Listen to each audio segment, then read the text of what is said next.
ठीक से लिस्ट देखकर मृत्युलोक से मनुष्यों को लाइएगा। पिछली बार की तरह गड़बड़ मत कर दीजिएगा। गड़बड़ हमसे नहीं, आपसे भी तो हुई थी। बिना वेरीफाई किए हुए आपने कई आदमियों को स्वर्ग के बदले नर्क और नर्क जाने वाले आदमियों को स्वर्ग का टिकट अलॉट कर दिया था।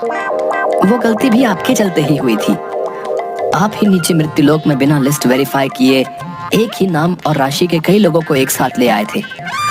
जानते भी हैं आप कितना कंफ्यूजन हो गया था। कंफ्यूजन? और आपने जो वकील को स्वर्ग भेज दिया था, उसके बाद उसे नर्क शिफ्ट कराने में दांतों तले चने चबाने पड़ गए थे। वो तो भला हो एक नर्क वाले मोटे क्लाइंट का, जिसके कारण वकील नर्क में ट्रांसफर हुआ। वो वकील बोल रहा था कि धंधे के लिए तो वो नर्क में भी चला जाएगा। ठीक है बाबा, मेरी ही गलती थी। अब जल्दी से पृथ्वी पर जाइए आप। एक पल भी देरी हुई तो अनर्थ हो जाएगा।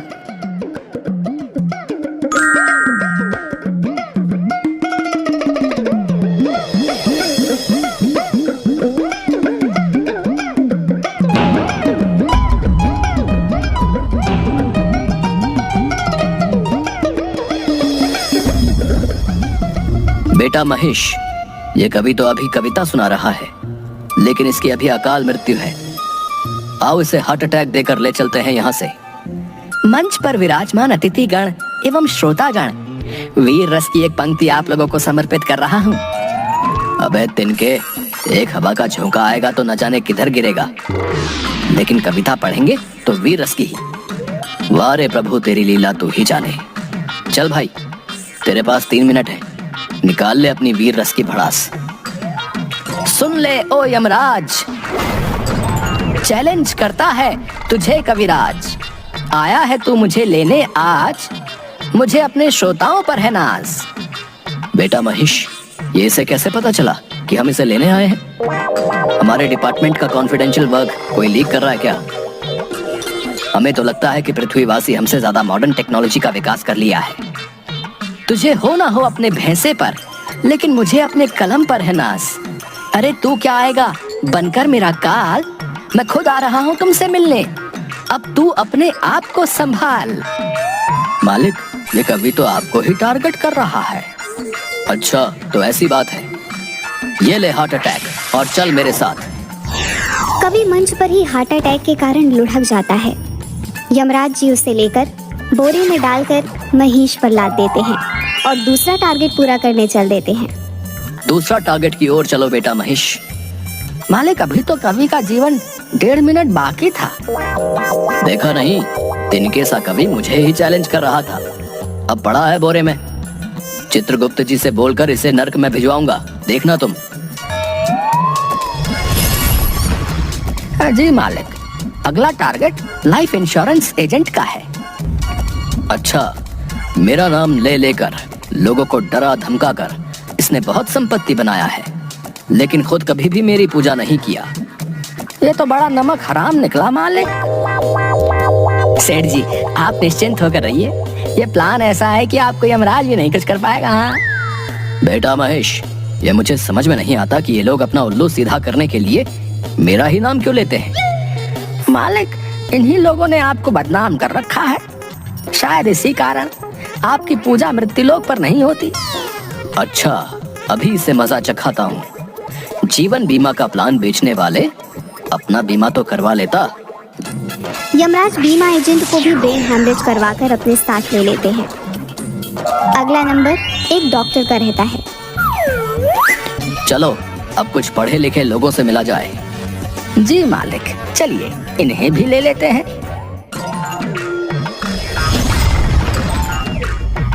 देखो भाई, तुम्हारे पेशेंट की हालत बहुत ही क्रिटिकल है। अगर 24 घंटे के अंदर ऑपरेशन नहीं हुआ तो यमराज ही इसका मालिक है। लेकिन इसको तो मामूली खांसी हो रहा है बस। डॉक्टर तुम हो या मैं? ये खांसी मामूली नहीं है।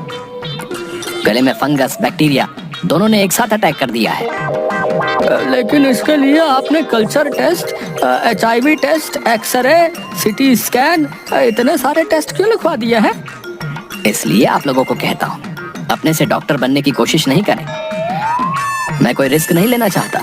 क्रिटिकल केस है पेशेंट का। चलिए अब काउंटर पर जाकर 2 लाख रुपया जमा करवाइए। और 6-7 लाख रुपए का इंतजाम कर लीजिएगा। अब लेकिन इतना पैसा कहाँ से लाऊंगा? आप एक बार ठीक से चेकअप कर लीजिए प्लीज। मुझे नहीं लगता कि ऑपरेशन की जरूरत होगी। मैंने अच्छे से चेकअप कर लिया है। जाइए पैसे जमा कर और पैसे का इंतजाम कीजिए। अपने पेशेंट का यमराज नहीं बनिए। देख रहा है ना बेटा महेश, किस तरह इन लोगों ने मेरा नाम बदनाम कर रखा है। इस डॉक्टर को तो अब एक पल भी जिंदा नहीं छोड़ सकता।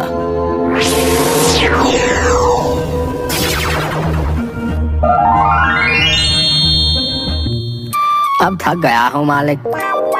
लास्ट शमशान से तांत्रिक को लेकर हम यमलोक चल देंगे।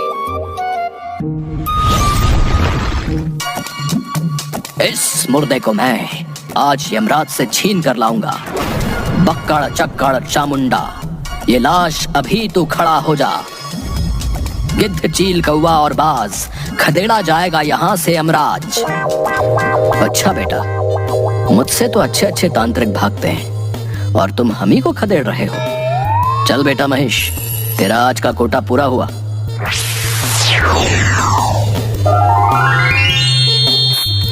इस तरह यमराज कवि, एजेंट, डॉक्टर और तांत्रिक को लेकर यमलोक चले जाते हैं। लेकिन सब उल्टा पुल्टा हो जाता है। वहां पहुंचते पहुंचते उनका लिस्ट बदल जाता है। पता चलता है कि इन लोगों की जिंदगी अभी बाकी है। जो ओरिजिनल लिस्ट चित्रगुप्त जी ने दी थी, उससे यमराज का लिस्ट एकदम मैच नहीं कर रहा था।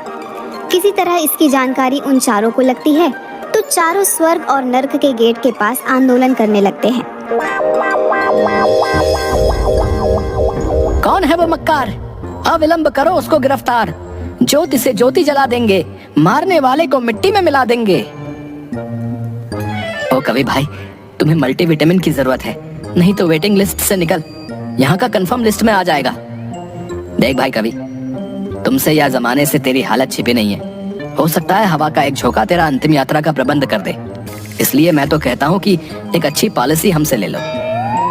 तुम तीनों सुन लो, कोई भी जादू टोना, वशीकरण मंत्र, काल, यमराज, बुरी आत्मा तुम्हारा कुछ नहीं बिगाड़ेगा।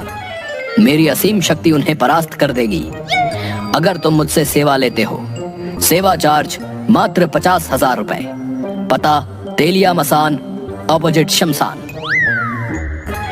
वहीं दूसरी तरफ यमलोक में इसी बात को लेकर बहुत हंगामा चल रहा था कि पिछले कुछ दिनों से ऐसी गड़बड़ी क्यों हो रही है। चित्रगुप्त जी द्वारा बही खाता वहीं पलटने के बाद पता चलता है कि मृत्युलोक के एक अमेरिकी निवासी, जो कि एक सन की वैज्ञानिक है, उसने अपने सुपर कंप्यूटर की मदद से यमलोक के बही खाता को हैक कर दिया है।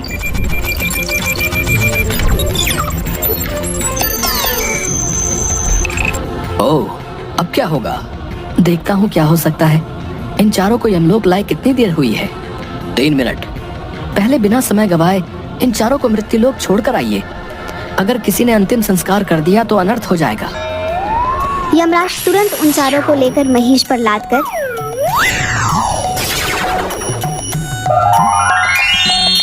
मृत्युलोक पहुंचते हैं।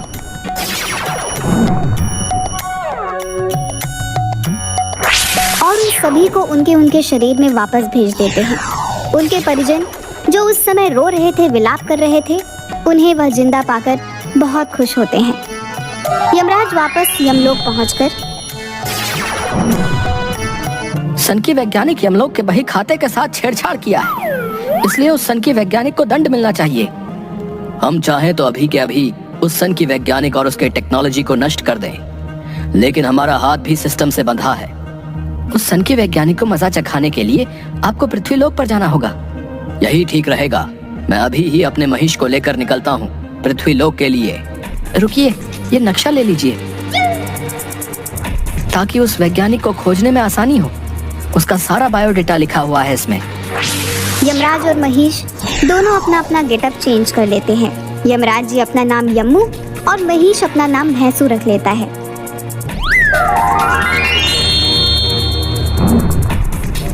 दोनों अमेरिका के हवाई द्वीप के एक निर्जन टापू पर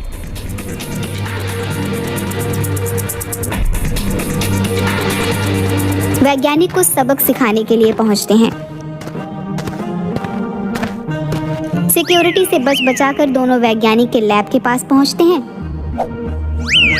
तभी तभी एक गार्ड उन्हें देख लेता है। यह कौन है वहाँ? अंदर कैसे आ गए? सिक्योरिटी! हाय भैया, कैसे हो? अरे अरे अरे भाई, तुम भी इंडियन हो का? हाँ भाई, हम हैं यम्मू और यह है महेश। वैसे तुम भारत में कहाँ से हो गार्ड भाई? अरे हम तो बिहार से हैं। वैसे तुम लोग कहाँ से हो भाई? ये तो गजब होई गवा, हम सब भी बिहार से हैं। अरे ला मर्दे, तनी खैनी खिला। बहुत दिन हो गईल आपन बिहारी खैनी खायल। अमेरिका में बिहारी जैसन खैनी कहाँ मिलेला? यहाँ के वर्जीनिया खैनी और सिगार में उदम नहीं खे। ये बात तो 100% सही बोला रहा कि इहवा के खैनी में उहवा जैसन मजा ना बा। इला काल ही एगो चाचा से मंगाई ले वानी। इला हमार खैनी खा के देख, मर्दे खांटी बिहारी खैनी बा।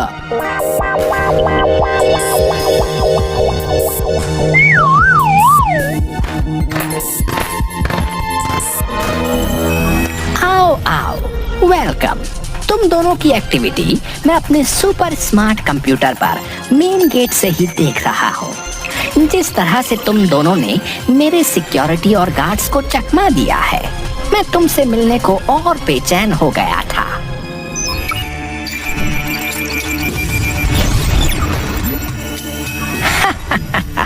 कैसा लगा मेरा स्वागत? अबे डागरा, हम आए हैं तुझे भेजने पागल खाना।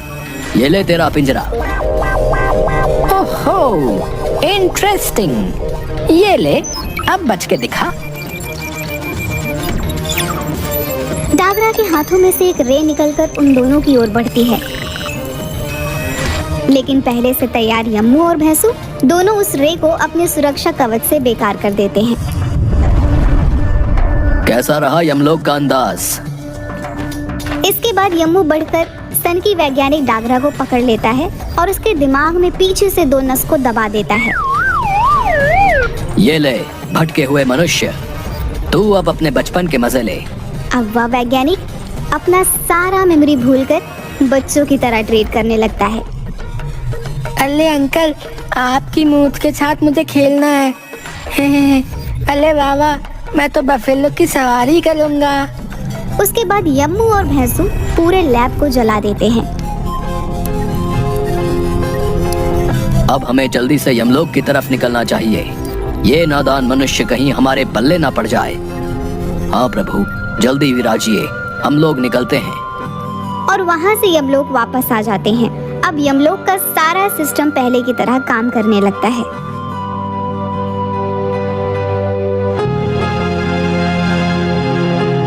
क्यों चित्रगुप्त जी, मानते हो ना कि यम है हम? सब कुछ नॉर्मल करके सिस्टम सही कर दिया। जी प्रभु, तभी तो आप यमलोक के कर्ता धर्ता हो। आपकी जय हो।